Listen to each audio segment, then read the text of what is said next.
It's Wednesday, December 10th. This is CTV at 6. Here's what's making news tonight. First Nations and opposition leaders decry Nova Scotia's stance on cannabis sales.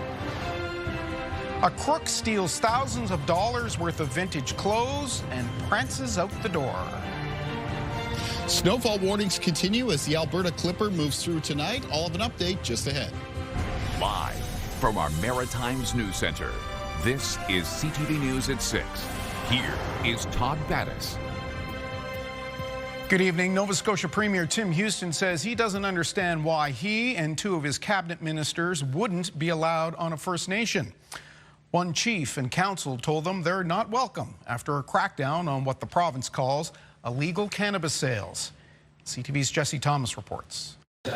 Premier Tim Houston is reinforcing his government's crackdown on what they call the illegal or shadow cannabis market, saying the surge of illegal cannabis dispensaries popping up is getting out of control, and calls it a major public safety and health risk. We're focused on Nova Scotians, protecting Nova Scotians, upholding the law, making sure that it's like kind of one set of laws for every Nova Scotian. But the crackdown has sparked controversy. One Mi'kmaq community has banned Houston and two high-ranking cabinet ministers from entering their land. Houston said he's puzzled by the move. But to have somebody banned from a community with an or else statement is kind of bizarre for me in Canada. But I'm not focused on that. I'm focused on keeping Nova Scotians safe and doing what's right for Nova Scotians. The ban came Tuesday after Sebaganagati First Nation near Shubenacadie voted to block Houston, Attorney General Scott Armstrong, and Leah Martin, the minister in charge of Indigenous Affairs. Sebaganagati Chief Michelle Glasgow hasn't responded to multiple media requests, but in a statement posted to social media, labeled the politicians as undesirables and warned of a $50,000 fine if they entered, saying they don't have our best interest at heart. The tensions stem from calls the province made to police for stricter enforcement of the cannabis laws and on illegal cannabis dispensaries they say are operating both on and off reserve land. This is something Sebaganagati said happened without consultation and was avoidable, said the Liberal Party. We've heard from all over the province the frustration around this. First Nations leadership was not notified, and it's a trend with the government. This is another situation where they did not consult. Houston says his government wants to work with Indigenous communities interested in partnering to open licensed cannabis shops through the Nova Scotia Liquor Control, the only avenue he emphasized that is legal. Jesse Thomas, CTV News, Halifax. There's a live look at Fredericton right now, downtown Officer Square. The snow is starting to fall, as you can make out there, and it is -5. Let's bring in Kayla Mitchell. This is the Alberta Clipper you've been talking about, and now it has landed. Yeah, so snow falling across many areas of New Brunswick at this hour. It's going to pick up in its snowfall rates for many locations as well, including around the Fredericton area. That temperature at -5, though, as we make our way through the night, is going to be ticking upwards, and that does mean that much of the south of New Brunswick will change from snow through ice pellets, through freezing rain, and in some cases just over to rain as we make our way through this evening and tonight. For Fredericton, that changeover could take place anytime between around 9 p.m. and midnight. Taking a look at things on radar and satellite, the snow here is showing up in through the blues. You can see the start of the mix already near the Bay of Fundy coastline in New Brunswick. Now, Nova Scotia is going to be on the rainier side of this weather system. Prince Edward Island, though, could start off with some snow before there's a changeover through some freezing rain over to rain moving through this evening. This is just the start of the weather system. The center of it is still exiting southern Ontario, where it brought in a very snowy situation throughout the day today. I've seen some snowfall reports out of parts of southern Ontario between 10 and 20 centimeters. There's also snowfall warnings extending up past Ottawa into southern areas of Quebec, and then, of course, as we know, here into the Maritime region. Taking a look at the timing of this again, watch the boundary between the blues and the greens. That is that mixed line with this weather system. It moves up towards and then potentially just to the north of Fredericton by the time we get to midnight. The highest snowfall amounts of this weather system are still expected across a large area of the north and west of New Brunswick, with widespread amounts between 10 and 20 centimeters, and up in the more mountainous terrain, maybe as much as 20 to 30 centimeters of snow. The snow is also expected to taper a little bit lower out towards the Acadian Peninsula, towards communities such as Shippagan, where more mix is expected. So more in the way of some ice pellets, freezing rain, keeping the overall snowfall amounts a little bit lower there. And that's why they are not included underneath the snowfall warning but the rest of northern New Brunswick is, as well as areas like Woodstock and even Fredericton. Wouldn't surprise me if you pick up at least 10 centimeters of snow before that change over to some ice pellets and freezing rain.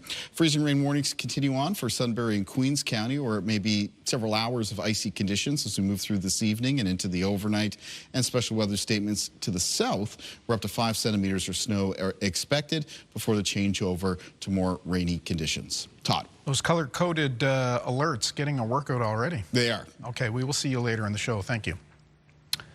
A child has been killed in an ATV crash in Digby County. The off-road vehicle rolled over on a private lot yesterday afternoon in Mount Pleasant. The child was rushed to hospital and later died. The driver of the ATV was not injured, and the cause of the crash is under investigation. A vintage clothing store in downtown Halifax was the target of an unusual theft this week. The suspect put on most of the merchandise, walked out, and even mugged for the security camera. CTV's Jonathan McGinnis has the details. This security video is from Monday. A woman walks into the vintage mansion in downtown Halifax, goes upstairs, and proceeds to put on as many items as she can and leaves. So far, what we've tallied is about $3,000 in merchandise, but we're still waiting on some of our other vendors to get back to us on their prices. A number of jackets were targeted. Among them, a Patagonia, a Chicago Bulls jacket, an Alpha Industries jacket, and an Ader puffer. One time, she even looks into one of the many security cameras and sticks out her tongue.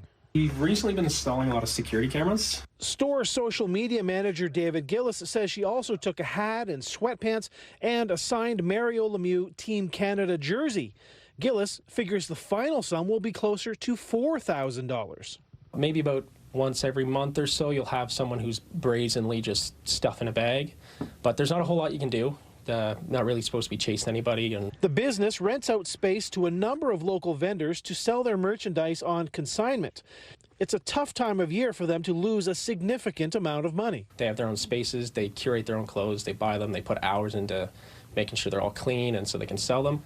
The owner of another downtown shop, Kings Pier Vintage, says theft is so rampant she's had to work it into her business plan. I've got twice as much staff as I need, and that staff is strictly to preserve our merchandise. Back at the vintage mansion, the alleged thief did leave a bit of a present.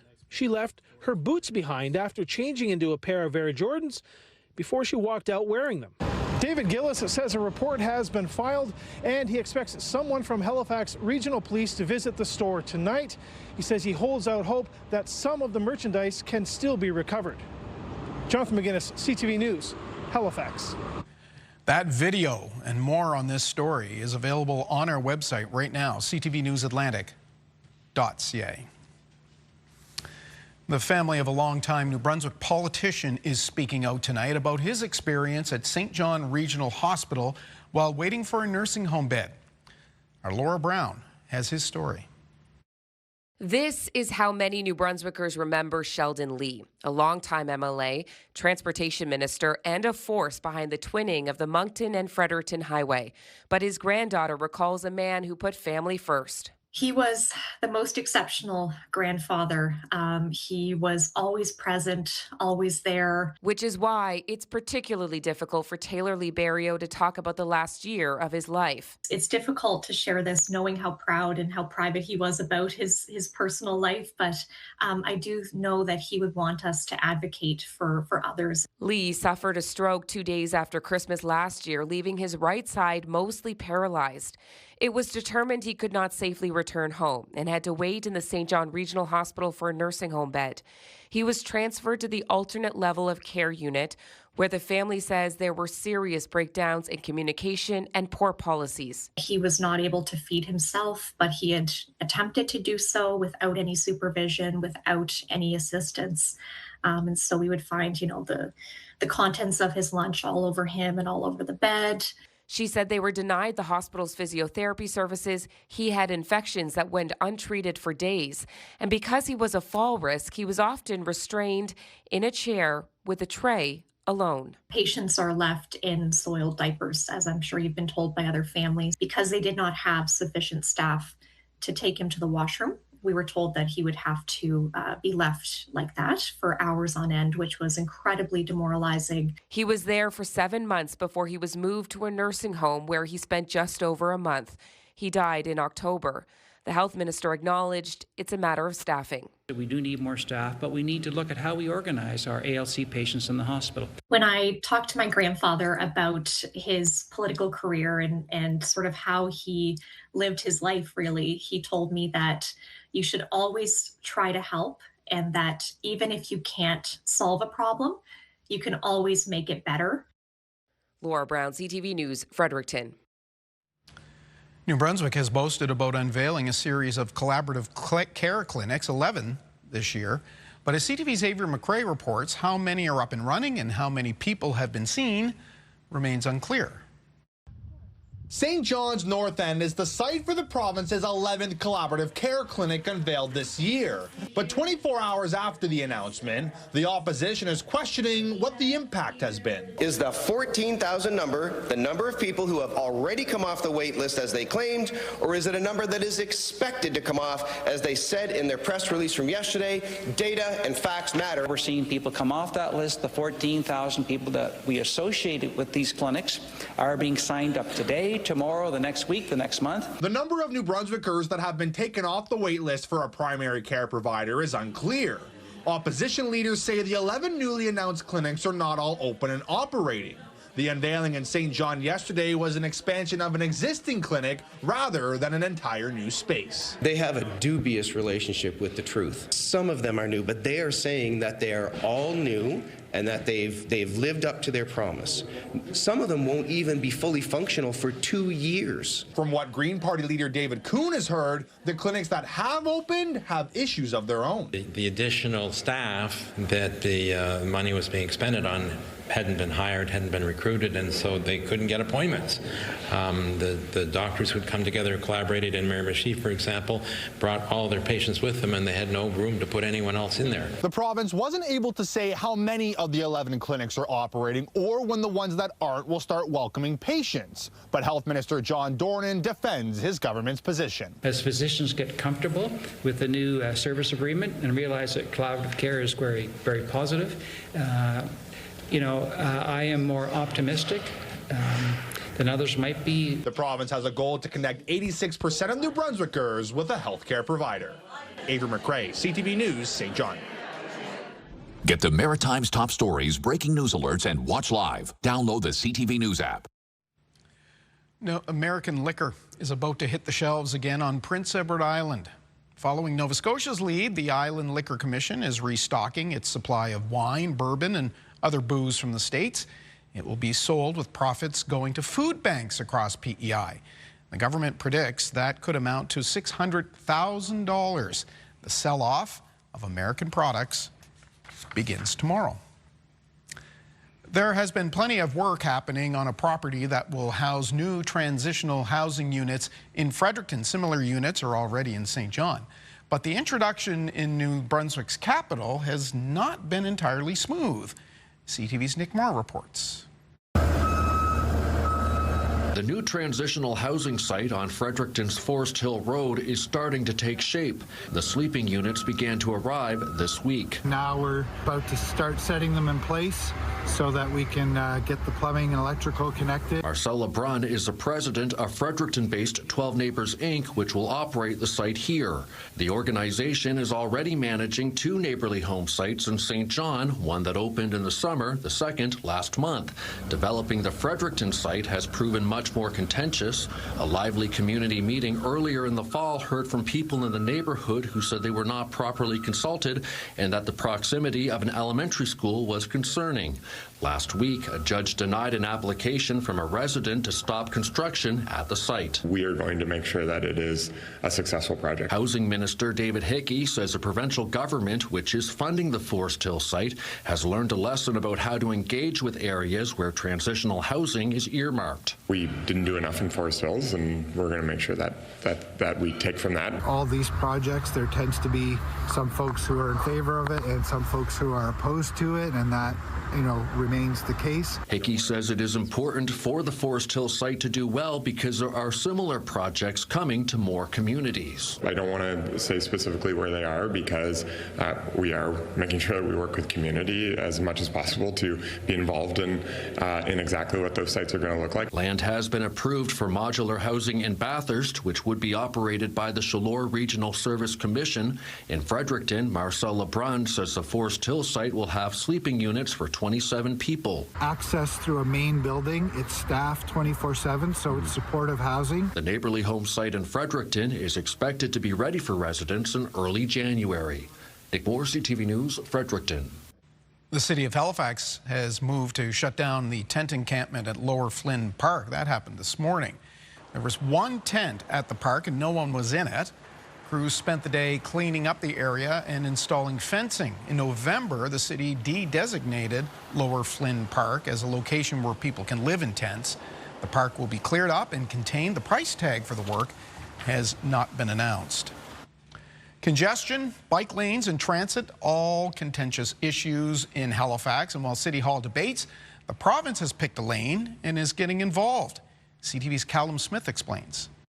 Congestion in Nova Scotia's capital city is one of the top issues for us. Now the province issuing a tender for someone to study the issue, including here at the Windsor Street Exchange, a major choke point for Halifax traffic, and now in the very early stages of a $150 million overhaul. We see buildings going up all over the place, but we don't see solutions for how the people who live in those spaces are going to get to work, get to school. We need action on that right away. The Cogswell redevelopment, transit, and bike lanes will all be under provincial review. The minister says significant improvement is possible. I think it's very realistic when we look at our ability to model the traffic flows. We can do what-if scenarios.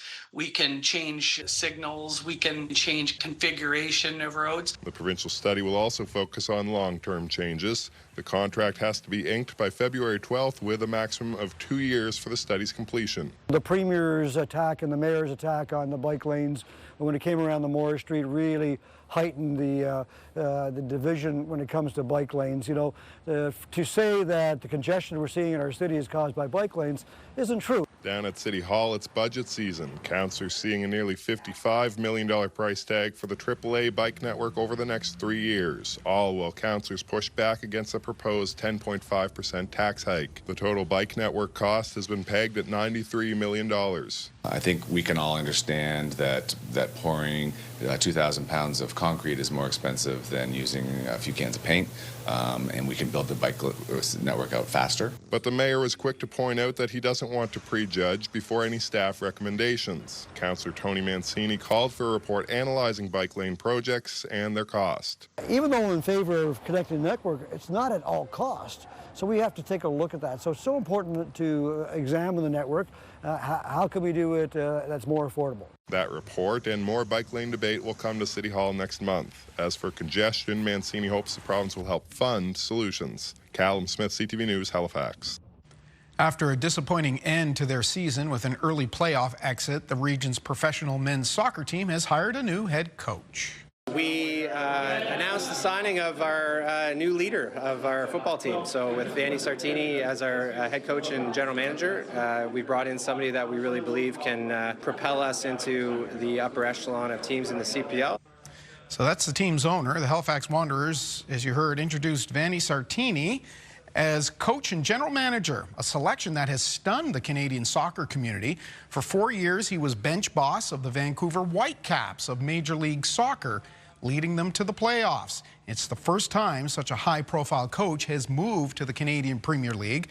Sartini has been basically given the keys to the Wanderers with a simple directive: win.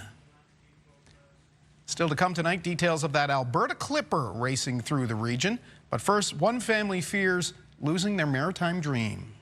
We submitted it and it took months, and by the time at the end of August, we actually suddenly got one day an email saying that our work permit has been refused. Why a mishap with a work permit renewal could force a family to leave. That's next.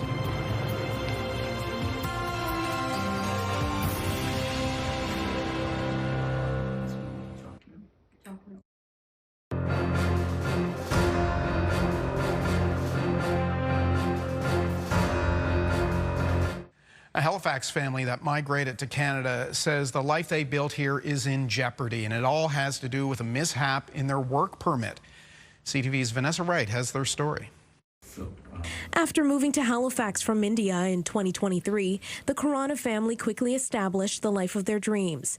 Amit Khurana owns an HR consulting business. His wife works with the Nova Scotia government, and their daughter is pursuing a bachelor's degree from Dalhousie. But they say all of that is being threatened because of an honest mistake. So back in March 2025, our work permit was due for renewal. And we submitted it, and it took months. And by the time at the end of August, we actually suddenly got one day an email saying that our work permit has been refused. At issue is the receipt of a $230 compliance fee. The receipt from their 2021 payment was mistakenly attached to their work permit renewal application. It took me 30 minutes to generate a fresh receipt and upload it. That was in August. Their case has been pending ever since. In the old days, you just get in the car, drive to the border, and an officer will take care of it. But the former Trudeau administration took that policy away. And so now you're left with paper and time. Immigration lawyer Richard Curlin has seen people wait close to a year before their case is reviewed, even if it's an easy fix. Something's wrong. Humans have to be involved. You can cut budgets only so much before you hit human bone. And this case illustrates that point. People waiting for restoration applications are not permitted to work or go to school in the country, meaning Myra Khurana has already missed her first semester at Dal. Felt left out, and I've had a lot of anxiety because of this, not being able to start. It's caused a lot of problems. Well, CTV News reached out to Immigration, Refugees and Citizenship Canada. They couldn't comment on the case for privacy reasons. The Khurana family, meanwhile, is waiting and hoping for a quick solution. Vanessa Wright, CTV News, Halifax. We'll take another break now. That Alberta Clipper is sailing through northern New Brunswick tonight. Kaylin has the breakdown of the storm system. We'll have that for us in the main weather next.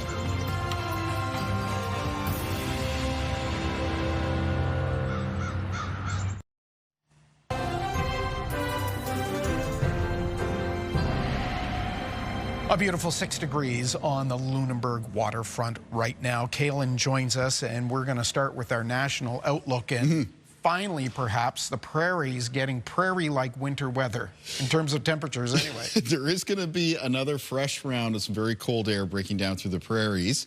We're going to talk about that a little bit later on as we get into the long-range forecast, because a lot of that cold air, once it gets down to the prairies, does eventually start to make its way eastward. It's pretty cold there now. Yeah, that round's going to be no exception. There's actually a lot of active weather going on across the country right now. A lot of heavy rain coming into the south coast of BC. That still continues. 10 degrees right now, Vancouver and Victoria.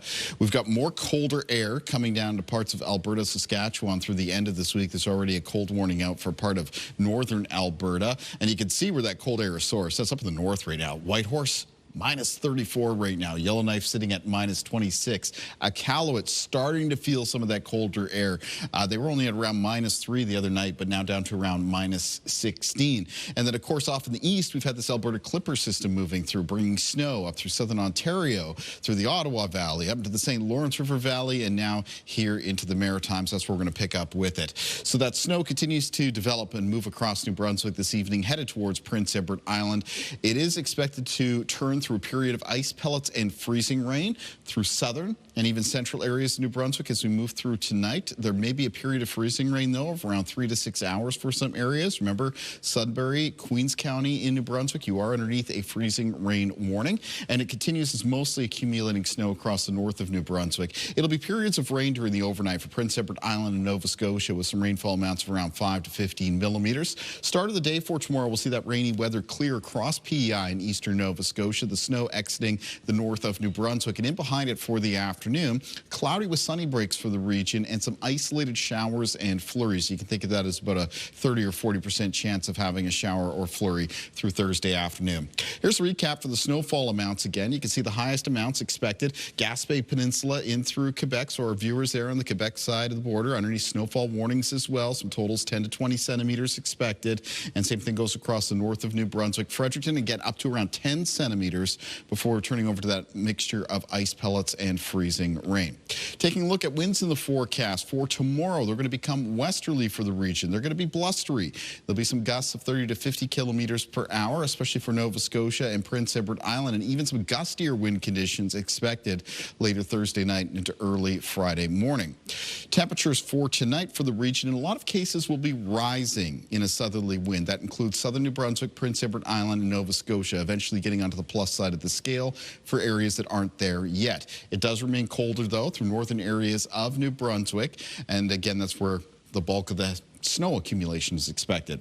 High temperatures in the forecast for tomorrow, mostly in the range around -3 to 0 for the north of New Brunswick, though a few areas off towards the east, around the Acadian Peninsula, Miramichi could be around +1, +2 at the start of the day. 2 degrees for Fredericton, 4 for St. John, and 6 degrees for Moncton in the southeast. For Prince Edward Island tomorrow, the high temperatures between 5 and 8 degrees. Slightly milder conditions, though, aren't going to last for long. It will be getting much colder Thursday night into Friday morning.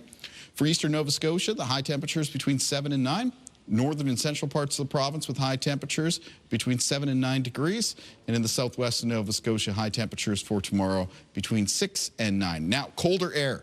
Another round coming down through the prairies through the end of this week. There'll be some wind chill values, areas of Alberta, Saskatchewan, parts of Manitoba, making it feel well down to the -30s. That wave of colder air then shifts towards the Great Lakes for the upcoming weekend. I'm sure that'll kick off another round of snow squalls off the Great Lakes for parts of southern Ontario. And then, while it's not at its coldest, some of that is going to make its way towards the Maritimes by the start of next week. So we can expect a fresh round of some colder December air to make its way into the region. Taking a look at our 7-day forecast then, we'll see that reflected in the temperature trend over the next couple of days. So first of all, it gets colder again Thursday night into Friday, stays chilly into the upcoming weekend, and then that fresh round of very cold air arriving Monday to Tuesday of next week. Tuesday and Wednesday of next week looking like a mix of sun and cloud for New Brunswick. For Nova Scotia, the forecast, something to watch for at the end of the weekend, Sunday night into Monday. There's another coastal low that's expected to develop, may come close enough to bring snow to that province. Sunday night into Monday time frame. So after we get past this Alberta Clipper, that's the next period of time I'm watching for the potential, at least, of some active weather in the Maritimes. Colder air moves in behind that weather system for Tuesday and Wednesday of next week. And for Prince Edward Island in the outlook, we've got some flurries in the forecast for Friday, followed by cloudy periods for the start of the weekend. The potential is there for PEI to catch some of that snow Sunday night into Monday of next week. And that's followed by a chance of flurries on Tuesday and a mix of sun and cloud on Wednesday. Todd. All right, thank you, Kalen. Next, we'll talk about Australia's new law banning children from social media. And we have a Canadian crooner on the scene. Hi there, my name is Jill Barber, and I have just released my first Christmas album called A Holly Jolly Jill Barber Christmas. Stick around and I will tell you a little bit more about it. This is indeed a proud day to be Australian, because make no mistake, this reform will change lives. That's Australia's Prime Minister. The country is something of all the talk in the tech world right now after implementing a new law that effectively bans children under 16 from accessing social media. Here to talk about it is Giles Crouch. He's a specialist in online media, virtually everything digital. Great to have you with us. Great to be with you, Todd. Can you give us a quick explainer on the law? That's probably an unfair question. I know these things tend to be quite complex, but what's the headline on it? Well, the headline is that if, social media platforms like Facebook allow kids under 16 to go on social media platforms, they will be fined a significant amount of money. So it's really an attempt by the law to stop under 16s from accessing social media channels. And of course, I guess the $64,000 question is, will it work? Do you think it stands much of a chance? Well, I think it's one of the stronger laws that's come into place. Australia is pretty progressive in this manner. The internet has been a wild west, and social media certainly for the last 15 years, and society is coming back and saying, look, these things that we do in the real world, we now need to do them in the digital world. And so does it have enough teeth? We don't know until it goes into effect and until one of these platforms is fined by the Australian government, and then it goes to court. And that's the real test of the value or the teeth behind the law. Yeah, is it enough of a fine that they'll take notice? I mean, we've seen in other countries that, you know, sometimes they shrug these off, they just pay it and they move on, and that hardly makes a dent. Well, it's you know, I think words of $40 million a day, so that can clock up pretty fast. It's very similar to the EU with their privacy laws, and they fine them, but a lot of those fines are ending up in court. In some cases, they're not getting enforced. So it'll be up to the Australian government whether or not they enforce this. But it's enough that will hurt the pocketbooks of these platforms, definitely. And is it just the large ones, or do small platforms, are they affected by this as well? From what I understand, it's really only the major platforms like Facebook and Twitter and TikTok and Instagram. So there's all kinds of other channels that they could use, like Roblox, the gaming platform. They could use Discord servers. They could use virtual private networks as workarounds. So the smaller platforms won't be affected. So that again says, well, the kids will just go where they can go. Yeah, look, I was going to say, I know a few tech-savvy young folks. They're pretty good at doing a workaround and finding ways into things that that they want to get to. Do you suspect that, you know, is that going to be the case here, do you think? Oh, absolutely. So they will use the VPNs, they'll go to Discord, they'll go to messaging apps like WhatsApp or Telegram or Messenger, and then they might go and convince an aunt or an uncle or even one of their parents to say, you know, you go in and sign on for me, and then I'll just change over the name and my image afterwards. So you can't stop all that happening. The only way to do that is to have a digital ID verification. And that would be the only workaround.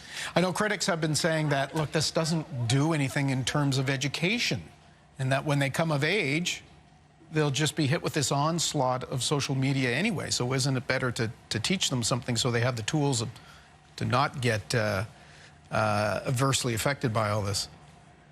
Yeah, absolutely. It's a whole of society problem. You know, content moderation is extremely complex and very difficult and very expensive. Platforms have had mixed results, but you've got to educate the kids. So the ideal would be that they then work with the school system. It's a whole of society challenge. So they should work with the school system. Parents should help to educate their children where they can. Because you're right, if all of a sudden they sign on at 16 and they don't have any of the skills to deal with this and manage it, they're still young enough that they can't always have good judgment when they're online. Yeah. Would it work in Canada? Yeah, that's a great question. Canada's definitely watching it. I know the EU is too. Canada didn't do so well with the news media challenge. Will they do well with this social media thing? I don't know. The law will be slightly different here. What we may see is some of the provinces take action first. You may see Ontario, Nova Scotia, New Brunswick, they might take action first and put laws in place provincially, which would then push the federal government to put some federal laws in place. We have very weak privacy laws in Canada. They're absolutely terrible. There's no data regulation. There's no AI regulation. So will they do anything with social media? It's a big question. Yeah, there was a bit of talk of that, wasn't there, about the provinces perhaps doing something on their own, but without the backing of the federal government, would it amount to much? Not really. You know, there's only so much fines they can place on these platforms. The platforms are going to look at a province with, you know, the biggest province in population-wise is Ontario. That might have an impact, but you'd have to get multiple provinces to enact a law like this for it to have any means of being significant enough for these platforms to take an action. So Australia, really the canary in the coal mine here, and I suppose everybody's watching this to see what comes of it. And would you expect to see more countries sort of falling in line here or bringing in something unique to their own country? Yes. Society is, you know, the laws always lag technology, and technology moves so fast. But society is saying, look, the laws that we have in place in the real world need to catch up to the digital world. And I think governments are starting to do that. We're starting to see the civilizing, if you will, of the Wild West of the internet. So I expect we're going to see more laws. We're going to see more rules and regulations come in place for these platforms. Giles Crouch, thank you for putting this into context for us. We appreciate it. Great. Thank you so much, Todd. Have a good evening. All right, we're going to take this opportunity to make this our web poll of the night, and we're asking this: should Canada ban people under the age of 16 from using social media? And your options are: yes, social media is harmful for young people. A ban is extreme, but there should be tight restrictions. Or no, it's unrealistic. Vote at ctvnewsatlantic.ca.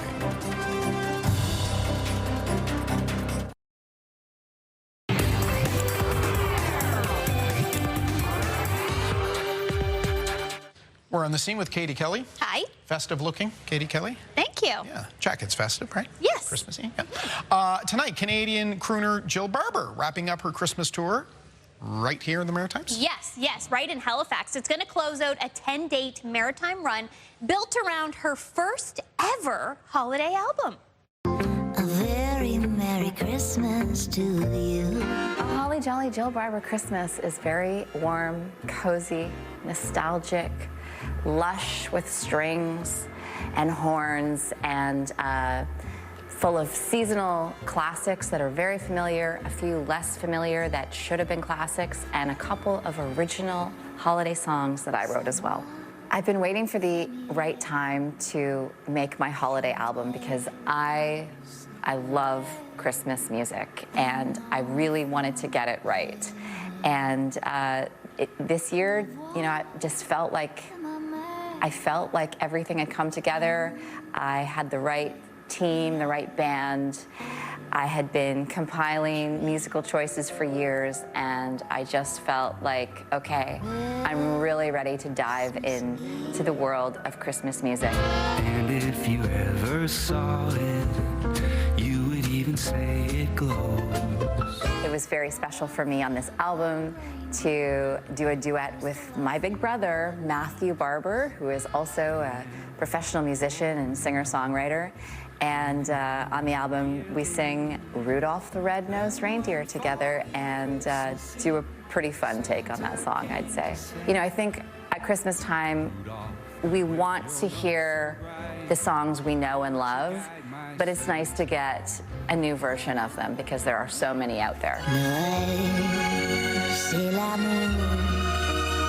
So we've been on tour here in the Maritimes for the last 2 weeks. We've been all over New Brunswick, Nova Scotia, PEI. Tonight, here in Halifax, is the finale of the Holly Jolly Jill Barber Christmas Tour, and we're going big. We have a local string quartet that's coming to perform with us, a full band, lots of costume changes, lots of theatrics. It's going to be very entertaining. It's just going to be a really fun, holly jolly Christmas evening.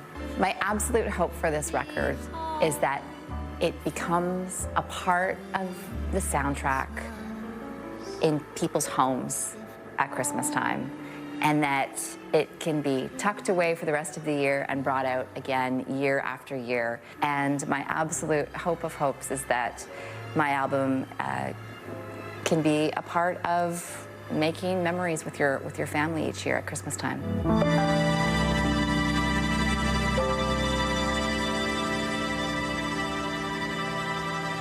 And good for Jill Barber. 10 maritime stops going everywhere. Georgetown, Chester. It's great. The people get a chance to see her. Yeah. Totally. All the stops, for sure. And she performs tonight. This is her last show here in the Maritimes at the Lighthouse Arts Centre in Halifax. There are still a few tickets available for this all-ages show. She says it's fun for the whole family. And you can find her new Christmas album on all streaming platforms. Jill, of course, she lives out west now, but she did live in Halifax. Yeah, she did. Yeah, awfully nice that she's back. And we should remind folks about the contest, right? Yes. So we've got tickets to the Great Outdoors Comedy Festival, and they could be yours. The event will take place from August 6th to 9th on the Garrison grounds. It will feature 2 shows with headliner Matt Rife on Thursday and Friday, and a Sunday show with headliner Nikki Glazer. Plus, the Great Outdoors Comedy Festival has just announced Andrew Schulz will headline Saturday evening and Trevor Wallace leading the Saturday afternoon show. One lucky viewer will win 2 VIP tickets to the Saturday night show on August 8th. The contest is open until 6 o'clock Thursday. You can go to ctvatlantic.ca to enter or scan that QR code on your screen right now. Don't miss out on your chance to enjoy live comedy in the Great Outdoors. Best of luck. Very good. Thank you. Thank Have you a good night. We will see you tomorrow. We'll see you after this.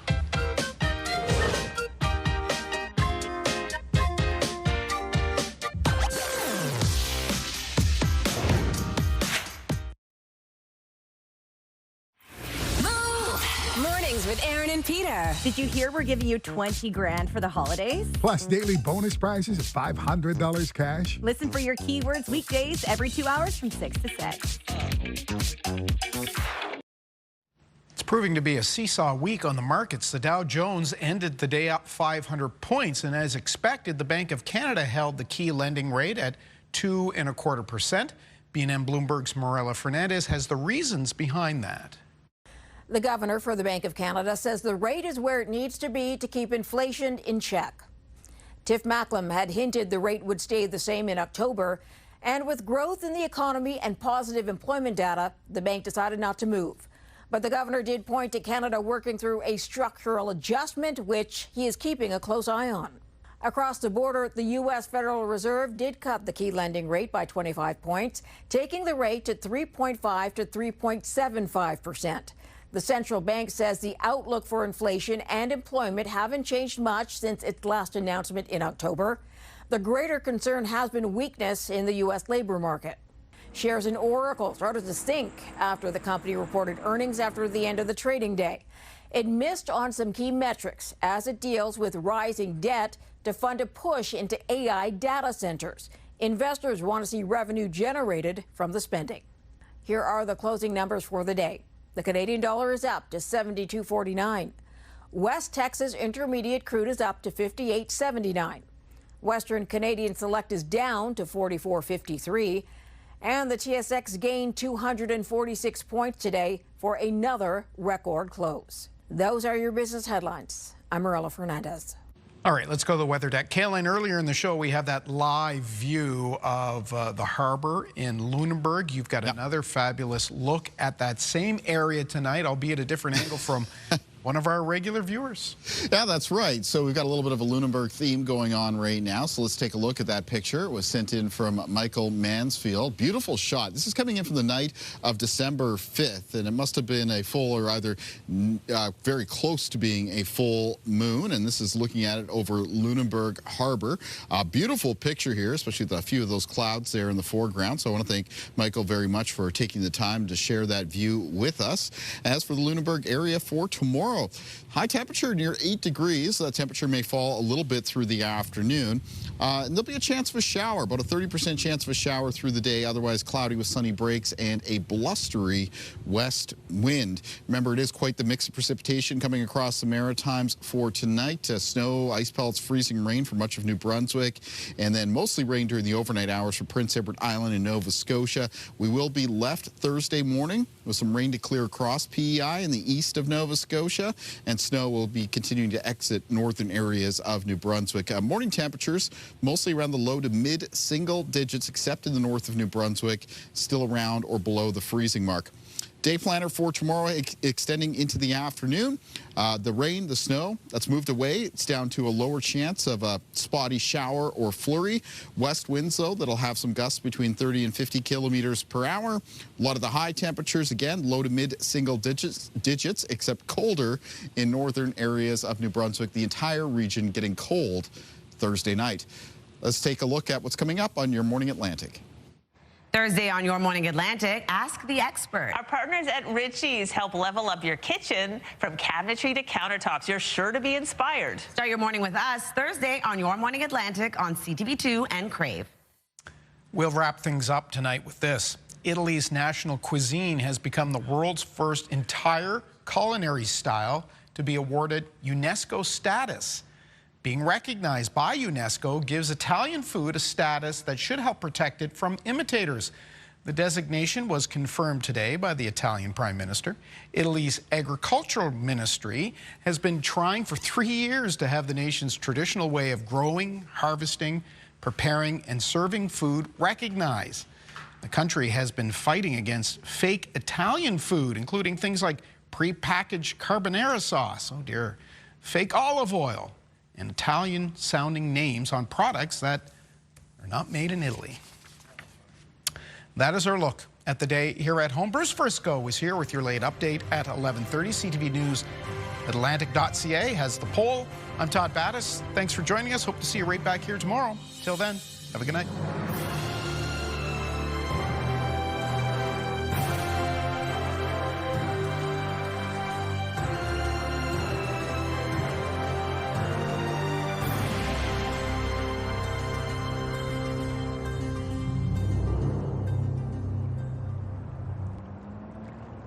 CTV News, the Maritime's #1 newscast. Watch live on Crave.